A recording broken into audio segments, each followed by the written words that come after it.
We just want to share art with this community here. And, people have really positive things to say. I wish I had the resources to really continue to do that in a robust way, because that's the joy is like, free theater in all the different wards of Newark. Sounds exciting. I think people should support it. Government subsidies for art. I think certain people should support it and support it more than they do. Yeah. And,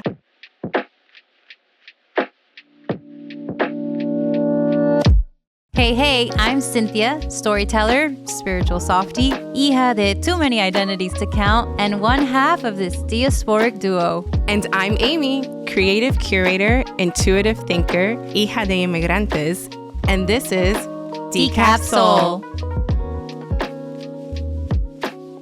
Welcome back to Decaf Soul. Today we present on stage our Spotlight series where we sit down with artists, storytellers who are transforming how we experience theater. Today we're joined by Andrew Binger, educator, actor, director, and arts leader from Newark, New Jersey. He's the artistic director of Yendor Theater Company, an organization dedicated to developing and celebrating the work of Black and Brown writers. Under his leadership, Yendor has staged performances all across Newark, from museums to public libraries, neighborhood stages, and continues to shape what inclusive, community-rooted theater looks like. Andrew, welcome to Decaf Soul. We're so happy to have you here. Pleasure to be here. Sorry, I messed up a little there. It's all good. No mistakes. No mistakes. Life is theater. You got to keep pushing through, right? That's right. What do they say? The show must go on. The show must go on. The show must go on. So, Andrew, before we really get into the nitty-gritty of this conversation, we have some fun icebreaker questions we want to ask you real quick. Are you down? Game. Let's do it. Okay, you want to ask the first one? Sure. Okay. Get your mind into it. You have 30 seconds to convince someone who's never seen a play to come to one. Go. All right. So there's a lot of great art forms out there, but there's only one that connects to you in real life, in the same space, where people's heartbeats are in sync. It's an art form that teaches, that emphasizes empathy, where you have to really walk into the shoes of somebody else. It entertains. I think of all the art forms out there that are all great, theater encompasses all of them in so many different ways, and it's powerful. And also, there's a reason that theater is not as emphasized in our community, in our society, because it really, to me, is the art form of justice work. Okay, I'm sold. Purchasing tickets right now. Okay, we don't know if that was actually 30 seconds, but we'll probably. I think that was. A more pretty than solid enough. 30 Yeah, seconds. Like, okay. I can't even complain. All right. What's your go-to show day coffee order or ritual? Show day coffee order, I take coffee black. Just black. That's it. All the nothing time. else? I take coffee black. If I'm feeling like, a little crazy, I might, throw a little mocha in there or something. But I do like coffee just black. I've heard, I recently discovered that simple syrup is also a really good It's sugar, like additive sugar. to, yeah. But it's and just I'm easy like, to what's do that? it. Yeah. Like that looks cute and that looks fun. So, but mocha might be a new thing for me too. So I might try that. A little mocha, I'm not huge on milk. It depends on the No circumstance. sugar at all, like at all. I mean, it's like so like depending on what type of mocha you use, you might get a little sweet That's kick true. from that. Yeah. But not typically. Like, I just like coffee black. I love that. I love it too. She loves Iced coffee or black, too. cold? What's your favorite? It's crazy. I do iced more nowadays. I used to like coffee hot, but I've been doing ice even though it's getting cold. So it's like, it's cold, but I still want an iced coffee because Okay, see, things smooth. change. I have this theory that like coffee order and how you take it changes the way like allergies change, like through the years. Like they come and they go, and so some people like it cold in the beginning, and then as years pass, they want it hot. Or some people put sugar all the time. It evolves with you. Yeah. I think it's really cool. we're kind of laughing. We're side laughing over here because in our first episode, that was like one of the first questions, like how do you take your coffee, like hot or iced? And when we posted it, so many people said iced. And she was like, I don't understand that. Like, why is everyone saying it's sacrilegious, iced? but that's just I think that's just the Ecuadorian in me. Like I get And maybe a little bit of it for me is like a lot of my coffee, at least nowadays, is just like on the go. Sure. So it feels like iced Yeah. and quick and, I get just that. sip. Yeah. Because to me, I feel like part of coffee also is like ritualistic. Yes, And so I love feel it. like when it's warm and hot, it's a process. You sip. It's true. And you have to kind of have time and take your time. And I feel like when you rush through it, in that way, it's just not the same. So and I will also say, even though I said black is what I take it out, I love all types of coffee. I do like coffee with milk. I do like it light and sweet. I like all different types. I love it. But I think what I really mean to say is my go-to nowadays is just Sure. give it to me black. Yeah. But I yeah, love I that. think coffee is a little spiritual. So I do think like having the time to really allow for it when it's warm and hot is, Oh, yeah. What a perfect response. That's Yes, so great. I think it's very. Okay. All right. So we're going to dive in now. Are you ready? Okay. First question. Well, I guess we can like lump two in one, but so a little backstory. We all went to Drew University. Okay. I think you majored in something else, but I know you were also part of the theater department. So we all met there. I actually met you a little earlier because you were my EOS. EOS is Education Opportunity Scholar Program. That's right. At Drew. And Andrew was my counselor. And that's Oh where my gosh, I first didn't met know Andrew. that. Yeah. That's so it's, funny. It's the program I drew where, I think, correct me if I'm wrong, it gives more financial support in a way. Like we had to like start off like a semester in the summertime before we started in the fall. And so it was like we had classes, and it was primarily geared towards students who didn't have the financial means to attend to the university. So it gave us sort of like a kickstart for us. And that's where I met Andrew, and Andrew was one of the counselors. And then I saw Andrew again in the theater department. And then that's where we all kind of got convened. together. So that being said, where did your love of theater or performing arts really begin for you? And how do you feel like Drew shaped your artistic path in some way or another? Yeah. Shout out to the EOS program, first of all. Shout out, I think the name is now like the Francis Sellers program. Oh, wow. It's all encompassing, and it's a great program. There's great people that provided great support to students in need and students that had, it was financial need, whatever the case may be. Yeah. Great program at Drew University. Love for or passion for theater, arts, or performing. I think I've always kind of had it. I think some of it is familial. Like my family always kind of had like a interest in. Like I'm not gonna say they were like enthusiasts or they were going to these type of things, but they enjoyed the concept. I think, which I think is a part of that or helpful. I will say when I was in elementary school in Orange, New Jersey, there was like we'd have music and choir, so I was always in those type of programs, and they'd have like summer programs, and we did like little musical type things. It's a little cringy thinking back to it now, like the things that we did, like plays about theaters. pets and like they songs it. about being pet. We were all little animals. But I mean, even though it's cringy, I can't underscore like somehow, some way that being offered, appealed to me, and I was like, I want to do it, and we were able to do it and get support in that. I'll say like middle and high school was the first time I ever had like actual drama classes. Like here's a program that's structured for people who want to like study this thing called drama. Whereas before it was like, oh, it's kind of fun to sing and dance and do a little thing. I don't know what this is all about.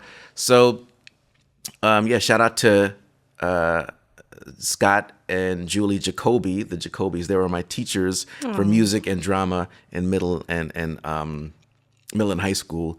And so that was the first opportunity. Like we're doing like a play and there's auditions and like It was the first time you heard those words and what they meant and like that same, how do you participate? Yeah. Yeah, in that structured way. There's like, there's a musical we do every winter, and there's a fall drama, and there's a middle school play, and there's a this, and then you do scenes in class. And it's like, so I'll say, I think it kind of started, the nexus of it started in elementary school, but like the formal processes and like a structured setting really was middle and high school. The other thing I guess I could shout out too, when I was in elementary school, I decided to run for student council in fourth grade. And so the faculty person, Miss Arnetta Jones, she was good friends with my grandmother. they were both like seamstresses and they sewed and they would like, so I'd go to her house sometimes and, they'd be like exchanging fabrics and sewing and stuff. And so I didn't know she was in charge of the student council. So for whatever reason, she like was like, hey, I'm going to help you write your speeches. So it's kind of funny because you make a speech to your student body, to your class in fourth grade to convince them, I want to be the vice president of the student council. And like working with her on speeches, like she had all of the things. She was very intense. Like I'd write a speech. I was like, oh, this is good. I'm going to get pizza Fridays. And I'm like, whatever. It's like, this is awful.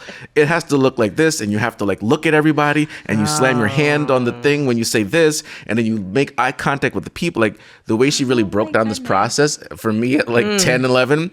I mean, that's performance. That's theatrical. Yes. And like, she's like, this is the part where you could walk around the room.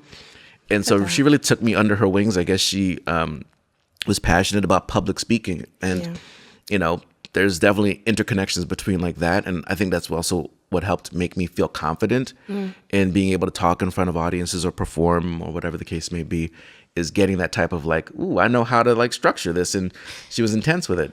I heard somewhere a long time ago that somebody had said that life is really about performance. It's really about how you wake up in the morning. Like, what is the act that you feel like you're going to put, not to say that everything that you're doing is like super fake and like performative, but it's like in a way that I get what she was trying to say, but that it kind of, what you just said reminded me of that comment of like, your life could be a stage the way that you intend it to be, so it's pretty cool that she basically was like, this is how you do it. Like, this is how you really have to get votes in.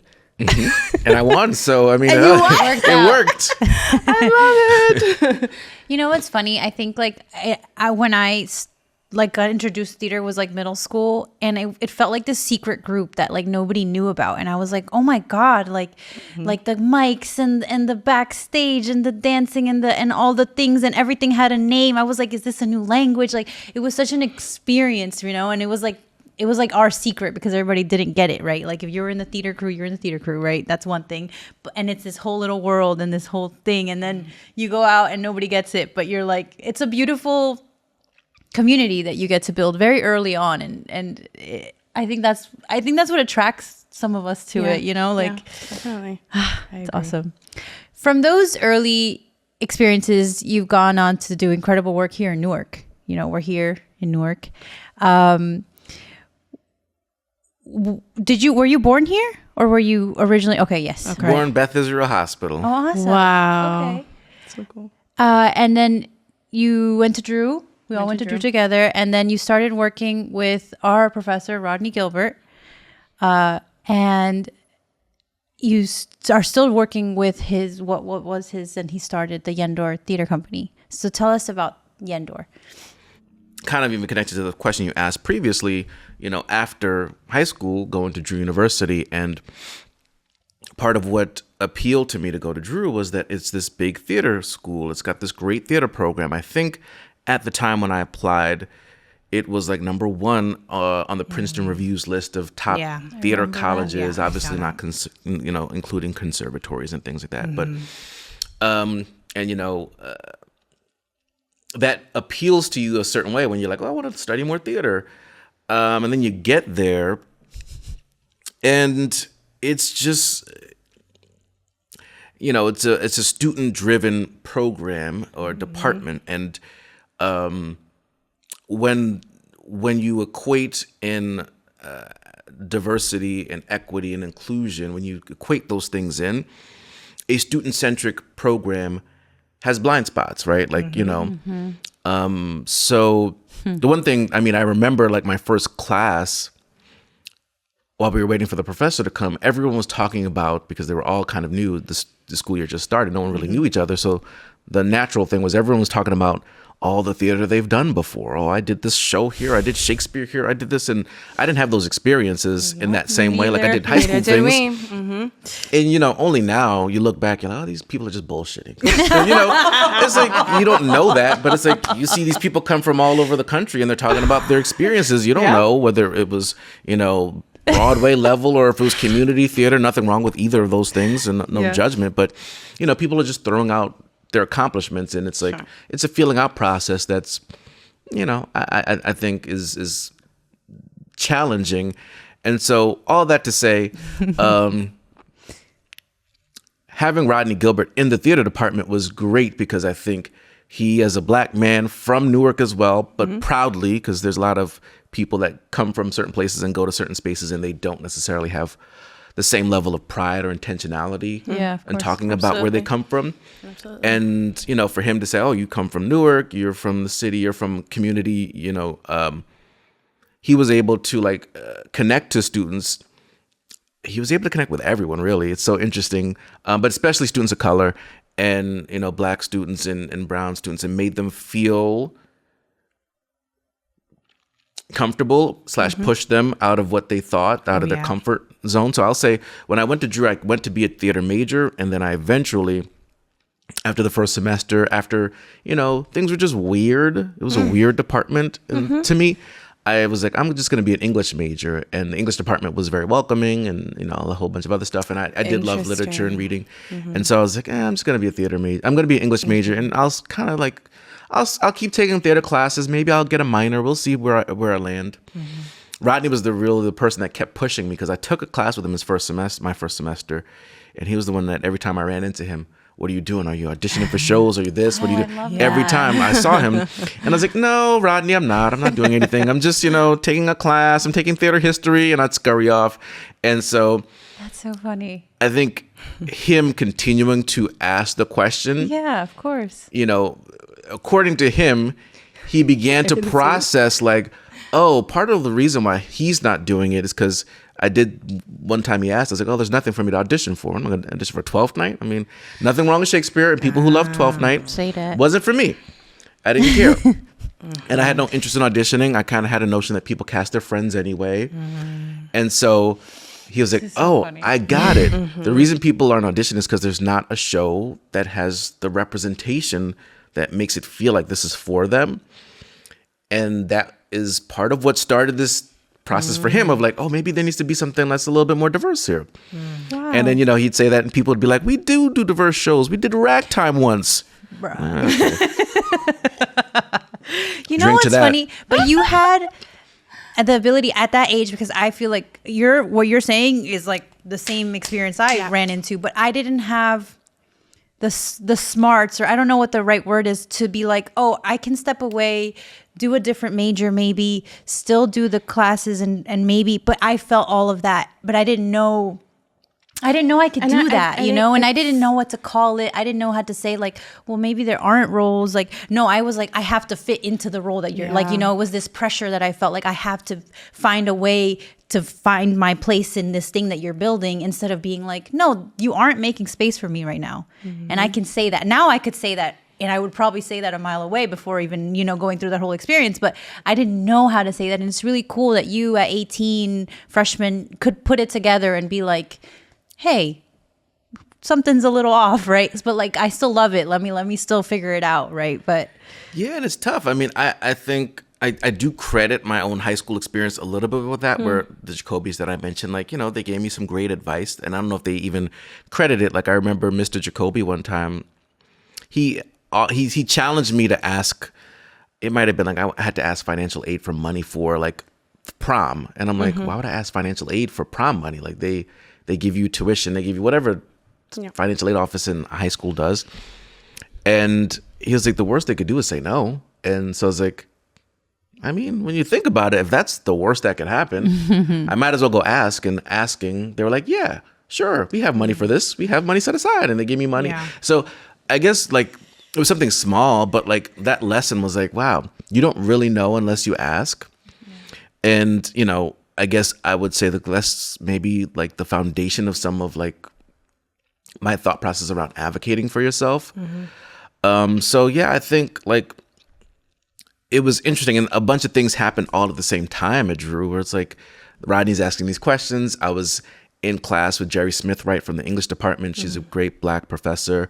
And she always kind of would talk about like, oh, I'd love to see Black plays here. We should do a Raisin in the Sun.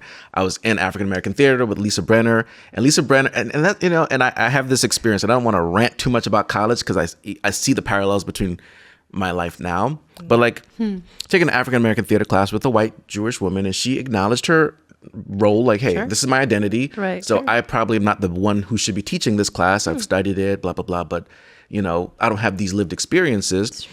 And I appreciate that she acknowledged it, and she brought in Rodney all the time. And like, it was great because Rodney would come in and he'd like, you know, flip everything over. Like, you know, you're all talking about this like this, but this is actually the experience in Newark. And that was always so valuable.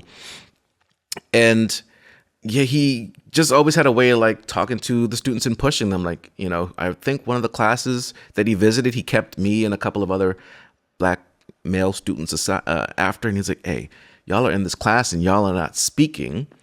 You're letting everyone else speak. And like, what happens when other people are speaking and telling the story and blah, blah, blah. Like, you know, you got to advocate, you got to tell your own truth too. And it's like pushing students to be like, yo, the things, we're here, right? We're talking about, you know, this play about this experience, and it's not just academic, right? No. Just because you can connect to it academically. I read it, and you know, this is the climax, and I thought the character was weak, and this is something different, right? And there is value in the lived experience. In fact, there might be more value in that than anything else. And if you don't have it, you maybe shouldn't be the one to affirm what this is about, you know, because that begins to change. That begins to change how the collective thinks about this thing. And I think we can see that as a challenge of 2025, of how we got to 2025, the challenge of our country all the time, that people are telling stories and there's voices that don't get heard often. And the thing about Rodney was he was the one who was very proud, very loud, very vocal, and also had the ability to pour into other people so that they could express their own truth in the same way, whatever that meant, right? And so, yeah, you know, he decided he wanted to direct this play, Raise It in the Sun at Drew, and they credit it as the first Black play, even though some people still are holding on to Ragtime. And, you know, hey, we love Ragtime, I guess. But even though it's an interesting moment, at the same time, I was working with EOS, Ms. Haynes, shout out to Ms. Haynes at EOS, yes, Ms. Haynes, and others, and I started this salon series that was also supposed to be a space for like, let's talk about things, Black theater, brown theater, talk about diversity issues in theater. And, you know, it all kind of happened at the same time, and getting the support from Ms. Haynes, from Rodney, from Lisa Brenner to do that, I think is a good thing. I mean, the salon still exists now, and it's 13 years later. It may have changed a little bit, I don't know. But I think that was the thing that was missing in the department. You know, how do people who are, you know, historically marginalized for a variety of reasons feel a sense of comfort and space in the department? And a place like Drew is great because there is diversity, but there's not necessarily inclusion all the time. It doesn't always mean that people who are on the fringe feel, oh, this is my community too, or I have a place. And so, I think with Rodney not being there, there's a void. I don't know what it looks like. I can't speak to it, but that was one of the best things he brought to the department. He made everyone feel a sense of belonging. And so when I graduated and saw that he was doing this work through his organization, Yendor, with, you know, students from the city of Newark, working with a lot of different populations and groups and trying to uplift the value and, you know, center art in sort of this work of bringing community together. I was like, this is powerful. It helps me contextualize the point of the art beyond just the art. Like, it's great to do art, and art matters for the sake of art. But like, if you could use it to, like, you know, connect to people, if you could use it to uplift young people's voices, if you could use it to support mothers who lost their sons through violence, if you could use art in a way that really is addressing some of the community challenges, what more powerful charge can you have in life, right? So I believed in that work that Rodney did. I felt the impact of him in my life, and I saw it in my friends and others. And so I was like, oh, this feels like it makes sense. How can we continue to do this? I think it's very interesting. You know, we talked a lot about our different similar experiences at Drew and in the theater department, and how we sort of feel like there's space, but there's not really that space. And you two are like, you guys are more performers. Like, you've actually experienced performing on stage. I have not. Like, I never really, I don't really feel like I've been a performer, but I love seeing performance, and I loved being like that backstage. So every time that there was an opportunity for me to share a story, or whether that's through, do you remember Pips? Plays in process. Yeah. And it just gave like that opportunity gave students to like write their scripts, like literally write their experiences, literally direct, be the playwright, cast, and like just the whole process. And that for me, just going back for a Rodney moment, I did a Pip, and Rodney came to see it, and the next morning he goes, "Amy, fantastic Pip." And that was it. That sounds like Rodney. And I'm like, that gave me such like a rush, and just like a huge like love and appreciation for not only like Rodney giving me that strong feedback, but like also feeling like, wow, okay, there are spaces, there are loopholes in here that I feel like I can fit into. But you're right. I think it definitely feels like, for someone like Rodney, for other professors who have that acknowledgement, whether that's their own experiences or not, it's I can feel the efforts being made. You know, like we took that Latin American class, like we've never read Latin American plays. That was our senior year, and that was not until our senior year. I didn't know, because if you think about from high school, you go in, there's so many things you just don't know in the beginning. You don't know that you can tell your story a certain way. You don't know that. I just didn't know personally. Maybe other people knew, right? But I did do theater in high school, but I also was doing like Our Town, and like that was the theater I knew. I didn't know that there was this huge plethora of Latin American plays that literally, if you go through that whole canon, you can know the history of Latin America, which was really cool with that class, right? And you're like, I learned so much about the history of Latin America through my theater class, which was crazy to me, because I was like, I've never knew these wars happened in Argentina, or this war happened in DR, or this happened there, or this dictator. And you hold on to that, right? No, like, yeah, it's still in my head. You hold on to it for life. Because you're like, oh, this is art. This is what, you know, it's not just like the lights and the songs and the same canon move shows that we see every time, all the time, right? No, real art is like, let's tell our story in a way that like transcends just telling the story, like not just the facts, but like, how do we make this beautiful so that people can also understand it?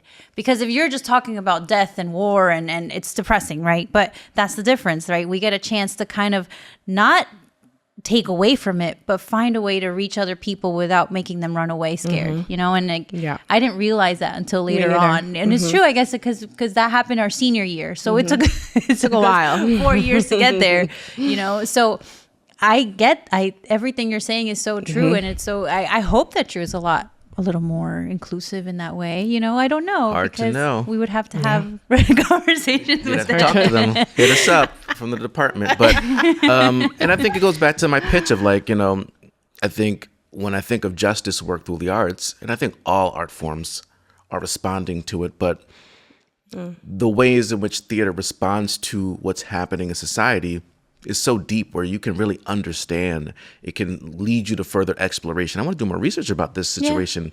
You know, that idea of, you know, presenting viewpoints and perspectives, and really digging into, you know, looking at a particular situation through the eyes of this particular character, learning empathy.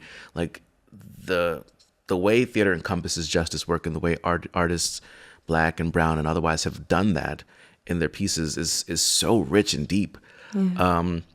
To where I'm like, maybe that class should be a required class, or maybe there's some sort of like, hey, non-canonical theater requirement, you know, because in theater history you could learn about the, you know, the legacy of the great. Yeah, but they spend like half of the semester on like centuries ago. So you're gonna, and a lot of that is in Europe. So, and it's like saying to us that theater started only in Europe, and I don't believe that, right? I just theater as a storytelling is storytelling. So actually, like, why don't we talk about the caves? You know, like, there's indigenous storytelling. Yeah, it's crazy. That's like, there's so much that we just don't get a chance to, unless there's like an elective for it. Like, Latin American history theater, African African American.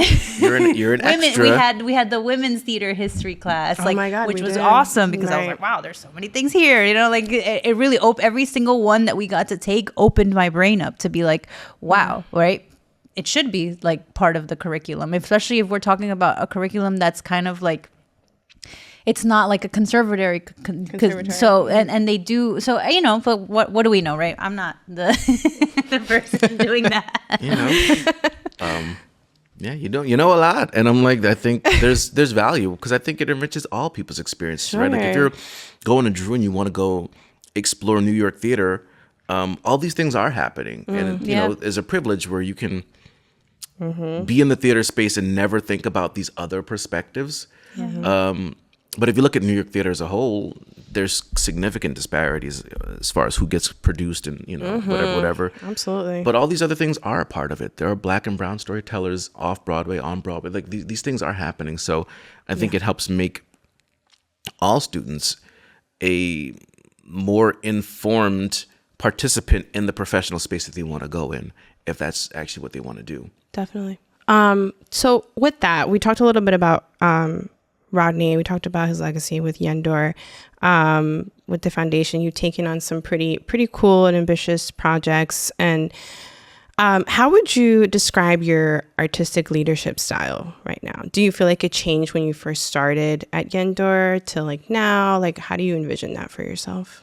It's a challenge because I think I was working with Rodney a couple of years. The theater stuff really started in 2016 with Rodney, and I think he kind of like he brought a couple of us to the table as the quote unquote leaders with him.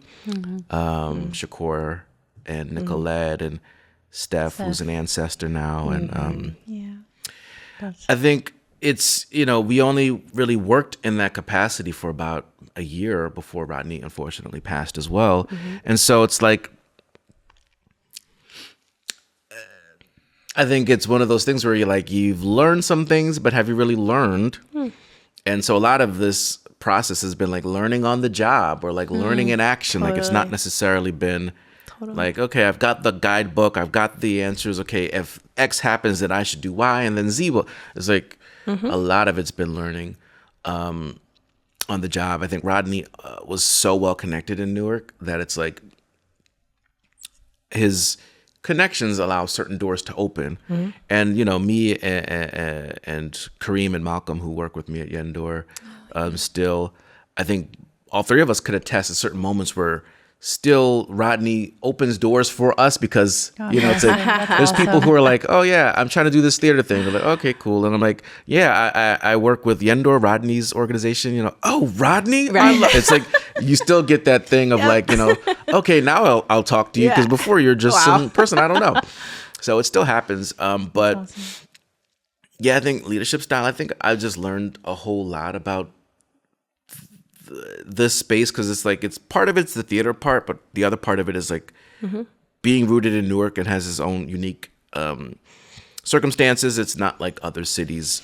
And so, yeah, I think it's you just learn so much. And it's evolving. Yeah. It's evolving all the time. I think that I probably have grown maybe as a problem solver. Like, okay, if we want to do this way, but this is not going to work out. Yeah. What do we do to pivot? Yeah. Also a little bit more of like, sometimes I guess maybe knowing when to let go. Like, okay, this thing is great and maybe this is not meant to happen right now. And it's okay. We don't have to beat ourselves up, but you're going to figure out when it can happen again. Yeah. So, yeah, I don't know. I do think, I think that's components of the artistic leadership style. And I think, like if I had my way all the time and I could do whatever I want and I had all the resources that I needed, I think, hopefully what we do would be much more reflective of what I envision. Like, I think there's like what I envision is out there. And then what we do is like, we're working towards it. We're getting there. So while we're waiting to get to where I hope we could get, is also just trying to listen and be in tune. Yeah. People have critiques like, oh, you do this play and this play, but what about these type of people? What about this type of situation? What about these things? What about these voices? Like, you're absolutely right. Back to the drawing board. Let's figure out how we do this. Hopefully. Oh my gosh. Well, I think you're doing a great job. If you could describe even just a fraction of what you envision, like what would it look like? Like, I mean, ultimate vision, is, a theater where, Black and brown stories are told, and that includes the plethora of Black and brown, right? Like, Black and brown doesn't just mean African American, right? I think Black and brown could be, from so many different communities and groups and voices, and I think we haven't really touched on or explored that as much, right? Obviously, the intersection of Black and brown with other things like, women identity and queer identity, and I think those things are important. Yeah. And I think we've only scratched that a little bit. Okay. I think it's this theater that operates somewhat like a traditional theater in the sense that, there's shows, people pay tickets to go see it, but also still stays rooted to community and still like is offering things that are free and accessible. Like and programs for people and like programs and production. So like, we started this kind of birth out of stuff we were doing with Rodney, but like seeing the power of being outdoors and being in community, in ways that other theaters just don't. It's like, oh, there's power here and I don't want to ever lose that. So we started doing productions of plays like in each of the neighborhoods or in each of the wards of Newark, and trying to like get into actual neighborhoods. Like, that's awesome. Because it feels like those are places where people may have never seen a play. Not exclusively. There's clearly people that have, but if you pop up a full production of a play, you bring a stage and sound and blah blah blah, in off of Clinton Avenue or off of Central Ave in the West Ward, like, what's the possibility? And I think people are like curious initially. It's like, what's happening here? Yeah. And it's like, there's something really exciting about like, hey, we're doing a free show and we want you to come if you want to come. And there'll be food and you could take it if you want. You could take it and go. And you don't have to necessarily stay for the show, but you should stay, but you don't have to. We're not policing it. We just want to share art with this community here. And, people have really positive things to say. I wish I had the resources to really continue to do that in a robust way, because that's the joy is like, oh, free theater in all the different wards of Newark. Sounds exciting. I think people should support it. Government subsidies for art. I think certain people should support it and support it more than they do. Yeah. And but ultimately, that's a part of the vision, right? Never forgetting the rootedness and the community centricness. And I think always thinking about those who don't get thought about, like, how can the arts be powerful in their lives, and making sure that we're there at that space somehow, some way. When we were like learning about theater, and they would talk about how they would like be these theater wagons and they would pack everything up in there and they would go from city to city. And like, so what you're talking about, if you really think about it, is like, you're going back to basics. Like, you're going back to like, if you could do it right. And if you had the accessibility, let's think a giant trailer full of actors and they were always ready and they're getting paid, right? We're not working for free.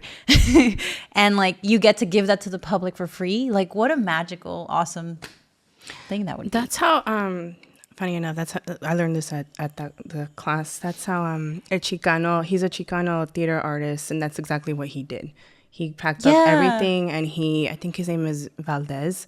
I can't remember. It's escaping me. But again, it goes back to like Andrew's, your point about like theater is community as a root of your theater, of the theater that you want to show and share these stories and pass on the traditions of your ancestors, of your cultural, your heritage roots. And I think it's great that you guys are going into the wards in Newark, or at least you're planning to do that more of in the near future. Yeah, we've done it. And, again, paying all the artists. And I think that's always the thing. And I think sometimes, you talk to people and you're like, this is what it costs to do this. And it's like, it's not even that much money, but it's like, what do you need blah, blah, blah for? And it's like, no, we want this to be, I don't want it to be, I always say the word community theater as if it's a knock, and it's not a knock. Community theater is community theater. And That's right. I don't necessarily want a community theater. I want a professional theater that is rooted in community. So that means like, if you're an artist, I want you to be compensated for your time and efforts, because it takes a lot of work to do this, right?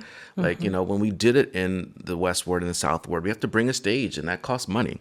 We have to pay the tech people to, man this stuff, and that costs money. Actors have to rehearse this play. It's not a reading. It's not, a scene.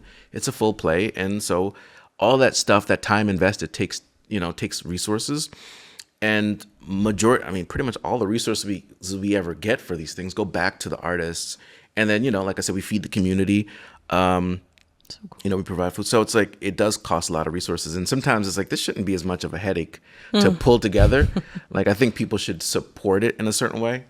But I think wanting to stay rooted, I think it's really cool when you get to, like, once in a while, you'll get like an actor from New York who's like, they have a perspective of what theater is. And it's like, okay, well, welcome to Newark. This is what it's going to be. I love it. And I always feel like when you have those experiences, people always uplift, like, they've not had a theater experience like this, because no one's necessarily thinking about how to stay really rooted and connected to community. And I get it, because as an artist, you're like, especially you're an actor, you're like, I'm trying to get to I'm doing my, I'm trying to get through this, and not even in a selfish way, but it's like I need to support myself, right? 100%. I'm auditioning for this show, I'm auditioning for this later. Hopefully my episode of Law and Order airs tonight, and like, they're hustling. So like, being able to be really intentional and rooted can be really difficult, but they love the opportunity once it's provided. Like, wow, this is really cool, because the people that come to the shows are like, I've never seen a play before, especially not down the street from my house. Yeah. So Yeah.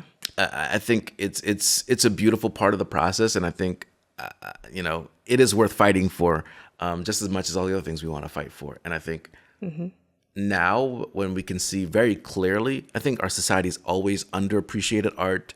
I think theater has always been like one of the more underappreciated arts in the spectrum of underappreciated arts. But now when we see like intentional attacks on artists, arts institutions, going back to the roots of some of the ways that our ancestors or those who've come before us have found ways to share their art, and thinking about like, what can we learn, even if things are a little different? What can we learn about grassroots approaches to presenting art? I think is going to help potentially sustain us in this trying time. It's crazy because there's money for everything, right? But then when you get to arts, it's like, I don't know, everybody just, their pockets get tight. I don't understand, because it's such a transformative community building experience. And it's like, what the heck, like, guys, let's get on the same page.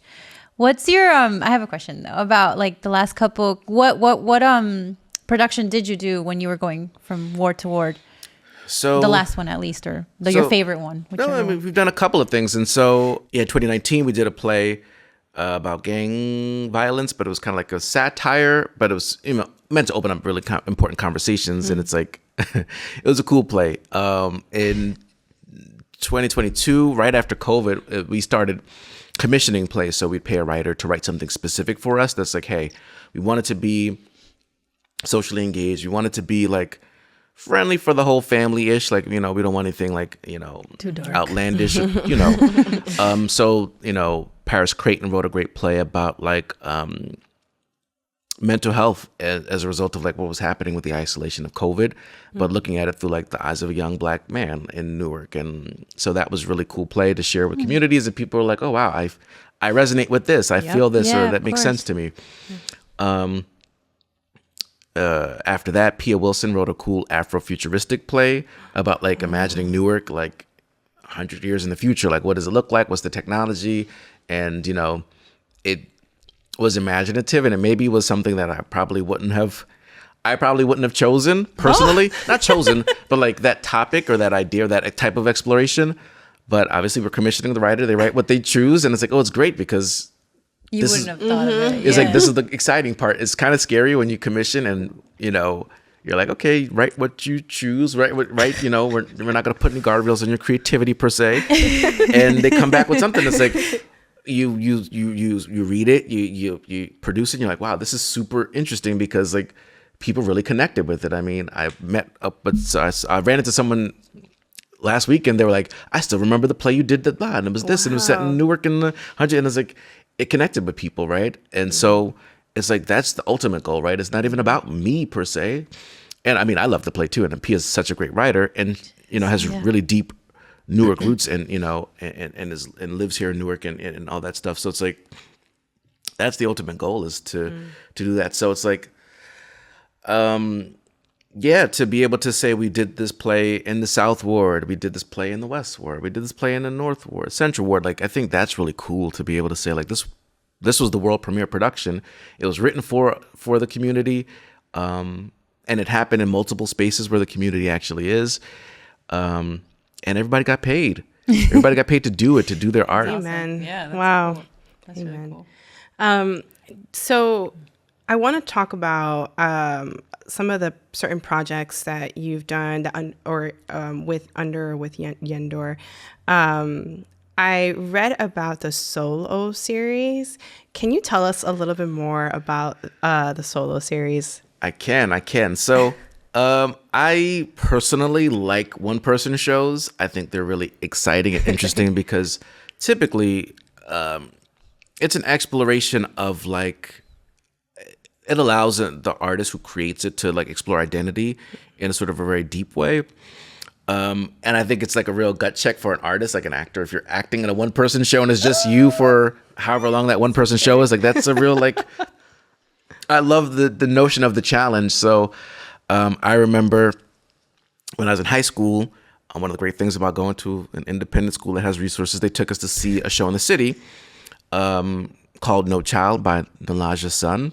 Okay. And it was a one-person show, and it's kind of about her experience as a teaching artist, teaching kids. I don't know where in New York, but, you know, teaching Black and brown kids in New York City, like a Shakespeare play or something. And it's like her journey of doing that. So she has all these, you know, characters, these kids, these young people who are characters in this play that she wrote. And she does them all by herself. So she's going from, I'm the teacher, like, everyone listen up, okay. Then she's playing the character, the kid that doesn't want to listen. And, like, seeing it was like, wow, she did all those characters and she really, like, committed to being all these characters. And I was like, that's so cool.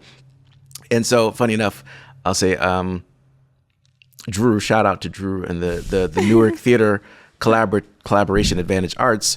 The first summer they did I got to be a part of the first summer program for Advantage Arts, and the play they did was actually that play No Child by Nalaja Sun. But obviously we cast the students as the students, like we casted it not as a one-person show. And she came to see it, and I got to tell her I saw this play when I was in high school, and it was really good. And she, like, signed my play, and I was like, oh my god, full circle moment. Full circle moment. That. So I've always just really loved one-person shows, and so I've seen so many, and I was like, you know, there's something really magical and powerful about this medium. So I was like, let's create, like, a series for, like, Black and brown artists to share one-person shows. So we called it Solo, SOUL-O. I get it now. Because these are plays with soul. These are one-person shows with soul. But it's soul, like decaf like soul. decaf soul. We were Like gonna decaf- call it soul soul. like sun. We were just playing with words. Oh, Yeah, see? yeah. And then we were like, no, people are not gonna get it. Let's do soul. So it's a play on words. I like So that. It's a play on soul, word, yeah, and people got don't it. get it, so that's why I'm always like, I like to explain it, because it's like, Love just it. so you know, I get it. Love I it, didn't love it, misspell love it. it. They're like, what's solo? Soul, like, no, it's, you know, so it's a solo show, but it's also like a soul show. Love And that. so the ultimate goal and vision is, like, you know, producing these shows or developing these type of shows, because I think I see so many artists, actors especially, that have these things, because they're like, you know, obviously you're auditioning, you're beholden to whatever plays are out there, whatever roles, and then you get cast or you don't get cast. So a lot of actors write these as, like, a vehicle for themselves to showcase their own work. So I think it's a cool medium. So I wanted to create a space where we could, like, workshop them if that's what's needed. Artists can get another opportunity to play with it with an audience. So we launched it in June of just this year, June 2025. And yeah, the first solo show that we did was a play called No History by Reynaldo Pinella. He's a dope actor, writer, brilliant artist. And so his play is about the legacy of Arturo Schomburg. And I think similar to Reynaldo, Arturo sits in between this Black and brown identity and sort of like looking at Afro-Latinidad, especially that time period, and the value of preservation of history. And that's obviously Schomburg's work. And so it's a really cool exploration of Schomburg, the historian, Schomburg sort of preserving history, but also insight into Schomburg's life, and kind of like there's a liminality to like, hey, you're kind of like in these in between spaces. So like, are you fully embraced as sort of Black? Are you fully embraced as Latina? What are you? And kind of like whatever challenges comes with that. So it's a really cool piece that's in development. And Reynaldo had an opportunity to share it with really cool audiences. So I was really excited that he was like, oh, I'd love to share this in development with audience in Newark. So we got to do that. He did 2 shows here at NJ Pack, and then we had a cool talk back reception. We had food, and he got to really engage with the audience. And what was really cool was, at least for me, seeing this talk back, seeing people, sharing their experiences. So many people in the audience were like, wow, I'm also Afro-Latino. Like, and there's people I knew for the longest time, like, I didn't know you were Afro-Latino. But it's like, but the cool part is like, wow, you felt seen and affirmed in this, in hearing this show and hearing him talk about his own experiences and being like, yeah, I do sit in this in-between space, and there is this challenge, and there is this, whatever. And it's like, this is why we did it. It's like, there's an exploration of identity that these solo shows can have that I think will resonate with people, will resonate with everyone, especially if you share, portion of that identity in some way. Wow. How does that process go? Like, do you pick one, pick up or the do artist, you- or the Yeah. artist go to you? I was wondering. So, so for this first iteration, the vision was that, we would launch it with something, like we would pick something and we would launch this series. The ultimate hope and goal is that artists will be able to submit themselves to their one-person shows and explain like whatever part of the process they're at. So they may have a fully realized play that they've already done, and they just want to bring it to a new audience. And I think that's exciting. Like, okay, you've already produced this, you're not necessarily looking to workshop it, you're looking to share it. And that's cool. Or, hey, I've written some, I have a draft, and I'd love to continue the development process. I think either is cool. And through that process, we'll be able to kind of do a little bit of like, sometimes we're developing the piece, sometimes we're just sharing a piece that's, fully realized. I think the exchange and the feedback part is always going to be built in somewhere where people can, express how they felt and that experience. And so that's the ultimate vision. We're going to create a platform for people to submit their solo show ideas. And, if they want to work with us here in Newark and share it and bring it to life. I love it just so much. Yes. Do you So have great. someone in the works for the next one yet, or just curious? You don't have to say.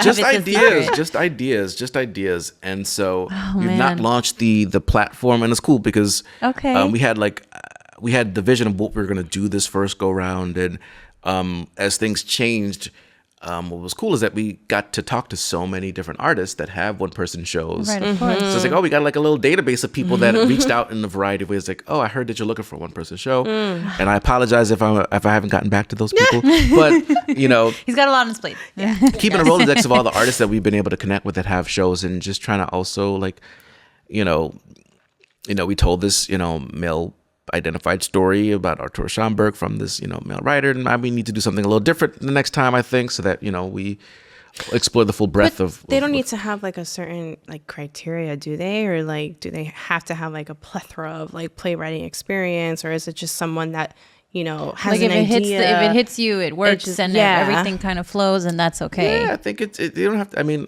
I don't know, but I don't imagine all the people who write these are always like playwrights. I think, like I said, sometimes they're just actors who they're looking for a medium to express. Sometimes they are connected to like historical figures. Like I've seen people who are like, oh, I'm bringing this historical figure to life. Sometimes they're not. Like Lisa Strum has a great show called She Gon' Learn, and it's just about her coming into her own womanhood and all the different things that shaped that negatively and positively, and it's a beautiful exploration.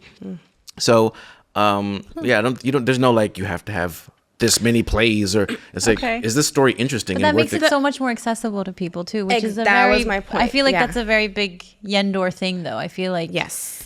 obviously if you're established and whatever, awesome, we'll take you. But I'm not speaking for you, but that's what it feels like. It's always felt that way. That if the work is good, if the product, if the writing is good, then you guys will figure it out. Like you'll push for that, which is that's exactly what you just like said it, the word accessibility, because inclusive, it's like work like in the theater world. there's often this feeling of like gatekeeping. There's often this feeling of like you have to have like certain criteria, and I get it. Like if you're going for Broadway or even off Broadway, I definitely get it. But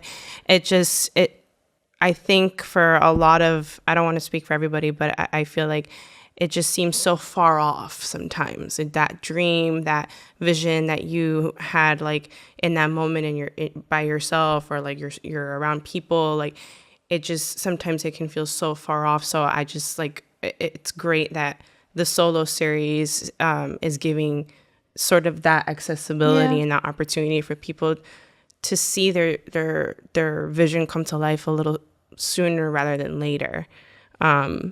So yeah, I'm just piggybacking off of what you said, because that's exactly why I wanted to ask that. I appreciate that. Yeah. It's like, I think that was Rodney. It was like, it's not about like meeting criterias. I mean, Rodney was very much about like, if he believed in you, or if there was something that, you brought, it was like, how can I help you push that further? Right.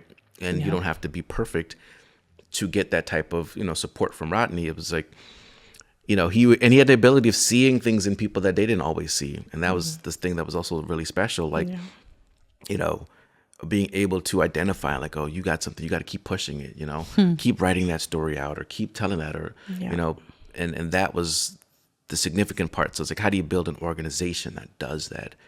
Especially, this is sort of like, taking the vision that he started and kind of trying to further it. But it's like, how do you build an organization that's like, how can we be a part of your process, your journey, helping you take something that you have that's important to you further, especially if it's going to connect to and resonate with communities, actual communities. So, yeah.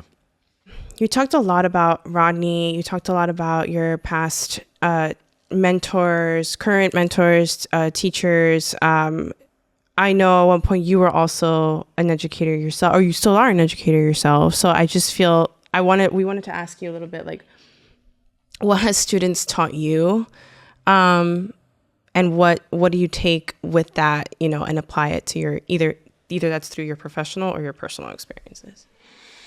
Wow. I know, large question. So I spent a lot of time in the traditional classroom, and then left the traditional classroom, and we still offer youth programs through Yendor, which is really cool. I think the biggest thing I take away from like all of my educational experiences, I guess, being in the classroom, traditional and non-traditional, I think is like part of what I think is the challenge in education, is we don't allow opportunity for students to speak and share enough. I think like the opportunity to really like allow students to lead, I think it's a scary notion, right? Like I think the traditional thought is like, this is the framework for how you teach, how you lead a class, how you manage the class, how you discipline, how you this, how you that. And I think it was last year I did I created I don't want to say curriculum, but the programming, and led a leadership workshop or a leadership series for students, high school students. They're all juniors. And it was like an after school thing. It's about like policy, and they all came in every week for this program. And like the first 20 minutes, they just spent talking about whatever they experienced in school. And, it's in a way that was like authentic, like, hey, talk about what there's I don't work for the school, so I don't care what you say. And, say it in whatever ways make sense. But as I continued to listen to them, what I began to see is like in a system where we spend millions of dollars on consultants to help us figure out what's wrong with schools, these students are telling us exactly what's wrong with schools as it concerns their own experience, right? And so like I walk away with like, we dictate so much for young people, and we expect a compliance. And it's like, they have no say of like what time school starts or ends, what their uniform is, what lunch is for the day, what classes they take, what teachers they have. And it's like, it's hard when you set up all these things that you have to do, right, and expect compliance with it. And if you veer from that, you're dealt with in a certain way, right? And it's like, oh, well, have you ever asked them if there's a challenge in getting to school at 7:30, and it doesn't necessarily excuse per se, but it's like, if you know that, well, I have to get my little sister to school by 7:45 and my mom is not home, so blah, blah, blah, blah. That may be why they walk up into the school late, and then it causes all the challenges that you have and you're chasing and trying to correct. But yeah, this was like an informal focus group we got every time the students came in, because they were sharing about like, I don't like this teacher because blah, blah, blah, blah, blah. I was like, oh, you don't like them because what you're saying is they don't listen to you. They assume that you're doing blah, blah, blah before you, and it's like, how can we build programs that are like sharing the space with young people versus like, we're dictating what it is and what it isn't. And I think that's a missing piece. I think allowing young people to share, like, I think young people experience all the things that are happening in the city of Newark, where we deal with a whole slew of challenges, environmental injustices and challenges around crime and violence. And in addition to all the great things that have happened in the city, like some of the things we're still struggling with. I'm like, have we really leaned into the wealth of knowledge that young people have? Because they see these things. They're at the intersection of these things. They're witnessing what's happening. And they have thoughts and ideas. And, I think if we're not at least creating space for them at the table to share in a way that's, open and honest, then it's like, of course, we're going to continue to have these challenges. So, I bring that back to Yendor. It's like, okay, our youth programs have to have some sort of like shared component to it. I think it can't just be us saying what it needs to be. I think there's got to be some sharing of that space. What's funny? I think like part of the reason that it feels that way is, it sucks to say, but it's like we're getting indoctrinated from a very young age. Like, we have to be here at a certain time. We have to do this thing by this time. Yeah. We have to listen to this person. It doesn't matter if it doesn't fit our life or it's completely detrimental to our whatever. This is how it has to be. And then we grow up and we're like, okay, this is how it has to be. And then we don't realize that we can have agency for our lives. A lot of the times we grow up, we go to college, and then in college, or that's when you start to realize that, oh, like, I have agency. I can decide when I start, when I end, how I take these things in. But that doesn't happen because when you're young, we're told to fit the box, right? We're taught that. So that's a very interesting way of seeing it, because I don't think many educators talk like that. They just nope. Or maybe I'm wrong, maybe because I'm not around them as much. You're not wrong. You're not wrong at all. You're not wrong at all. Like, it's pretty relieving to hear someone say that out loud, that, we're pushing for these young students to do the thing, we're putting that pressure on them to change the world, to do better. But then you don't give them any tools. You're not giving them the world. opportunity to do it. So what is it that we're really doing here? And I've found through the mentorship and through like actually talking to young people, when they feel when there's a trust that's developed, they will share like the challenges that they're navigating. They'll share their true, honest opinions about certain things. So, like I said, you want to know what's going on with the schools. If you establish a trust, they'll tell you, oh, it's because blah blah blah blah blah blah. And I also found that they're pragmatic, like they're reasonable, right? Like I think if you tell them what to do, but you never have an open conversation about why, right? Even if it's unchangeable, you can't expect them to just, well, I'm just going to comply because I don't know why I'm doing it, but they just told me to. But if you at least have an open conversation to, have some dialogue about the why, more likely than not, okay, even if I don't agree, I understand. Or even if I don't agree, even if I don't fully understand, someone had a conversation and affirmed that I'm a human too. That's a big thing. Like how many adults would just be like, oh, I'm going to comply with everything someone tells me to do, right? We would have issue with that, even though there's some of that, but we would have issue with it. So there's no reason to expect young people would operate differently. But then we'd have to like change the whole system, because the system is based on believing that kids don't have agency and they don't have a voice. So what you're saying is basically like reorganizing how we already do things. But it would be amazing to see that more often and in more places and in the community. And so if you're doing that with Yendor, like, kudos to you for having that in the back of your mind always, because kids do have agency. We are humans from the moment we're born. So it's funny that people push for like certain things and they're like, we have to have all the kids, right? But we have to give them agency from the beginning. They deserve it because they're human beings. And that's what you're saying. It's so simple. It's so easy. Like, it seems so like Yeah, it makes sense, right? We're gonna pay a consultant $1 million. It's crazy. I'm tell us telling you, about there's We're money living in a world of everywhere. There's consultants. money for everything. Yeah, but it's then just about like whether or not you want to share that wealth. Share that wealth with us. really, it is about that. It's really this comes down to that. Andrew, when you look back on your journey, what are you most proud of? I think maybe what feels like the thing I should probably be most proud of is I think it goes back to being able to speak up and advocating. And I think I don't let things that I don't think are right persist or continue. I'm not really big on sitting in conversations and people saying things that I don't think are fundamentally correct. Especially if it seems like there's the thing that they're overlooking is like injustice. Like if they're overlooking white supremacy, if you're looking over greed and capitalism, like sometimes, there's just these incorrect notions. And I think it makes sense. We're steeped in these systems and they're so, prevalent and it impacts every component of our lives. But it's like on the way to changing it, you got to at least be in tune with it, right? And it's like, I like to think that at the very least, I'm like, oh, if this sounds wrong. Okay, I'm going to say something versus like, I think there is sometimes instances where you're in shared space or you're in community. And it's like, it's hard to say what's right, even though you think it. And I'm hoping and learning to try to just be better at that. Cause I think at the very least, even if it's rejected, the truth is valuable to uplift.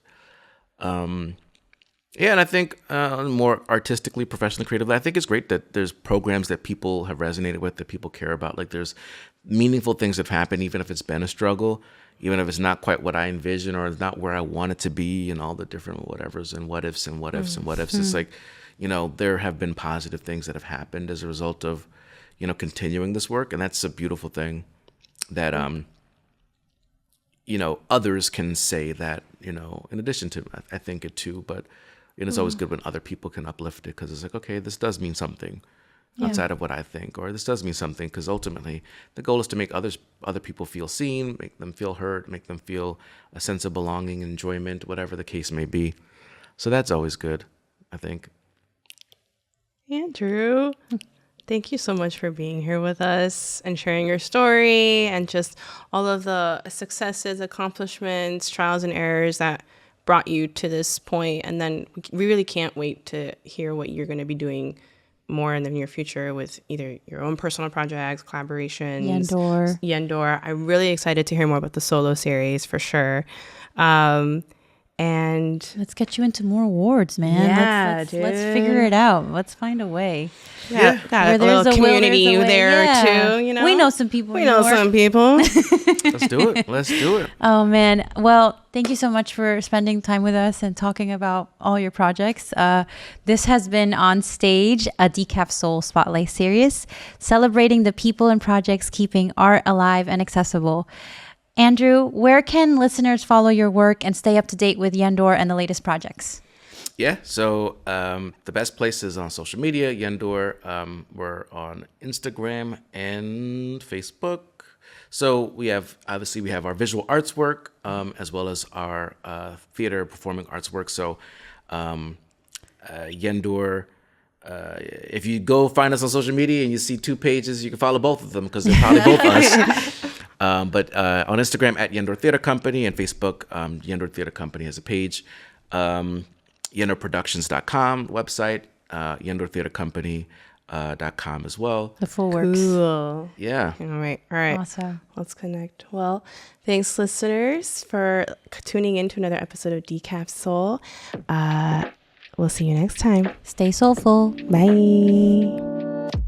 Decaf Soul is produced by WNN World News Network. Follow us at Decaf Soul Podcast on Instagram, YouTube, and Spotify. New episodes every Friday.